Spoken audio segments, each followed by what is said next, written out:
লোকটা গরিব আবার হিন্দু। দেশ ভাগ হলো, তখনও তার পরিবার এই দেশ ছাড়েনি। কেন দেশ ছাড়লো না আহাম্মকটার পরিবার?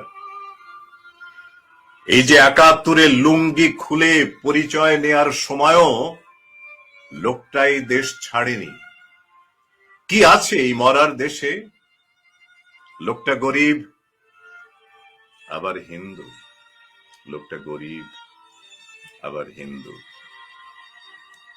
একটা ছোট ভিটে আছে হয়তো, বাজারে একটা ছোট্ট দোকান ঘর। বাপ পুতে সেখানে বছরের পর বছর হিন্দু মুসলমানের চুল কাটে, ভাত খায়, ঘুমায়, গল্প করে।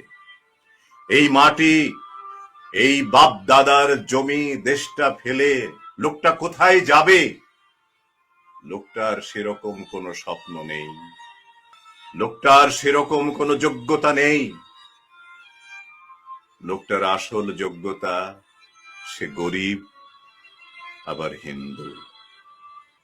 কত কত হিন্দুরা চলে গেছে জমে জমা পানির দরে বিক্রি করে ভারতে, আমেরিকায়, অস্ট্রেলিয়ায়, কানাডায়।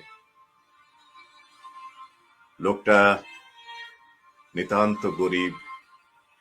বাপ বেটায় যা আয় করে চুল কেটে, তা দিয়ে ভাত খায়, ঘুমায়, কোনো স্বপ্ন দেখে না।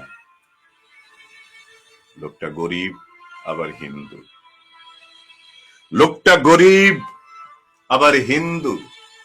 চুল কেটে 10 টাকা দেবে না বলে মুসলমান দল বেঁধে জটলা পাকালো। দল বেঁধে জটলা করে করে কি সব কাহিনী বানালো। তারপর তারপর বাপ বেটাকে একসাথে মারতে লাগলো। মারতে মারতে মেরে ফেলতে চাইলো। লোকটা গরিব আবার হিন্দু। মাত্র 10 টাকার জন্য এরকম গল্প তৈরি হবে ভাবেনি, এরকম বাপে পুতে মার খাবে ভাবেনি। একই পাড়ার মানুষ তো, আসলে সবাই মানুষ তো। লোকটা গরিব আবার হিন্দু। 10 টাকার ঝামেলা নিয়ে বাপ পুতে এখন জেল খাটে লালমনির হাটের জেলখানায়।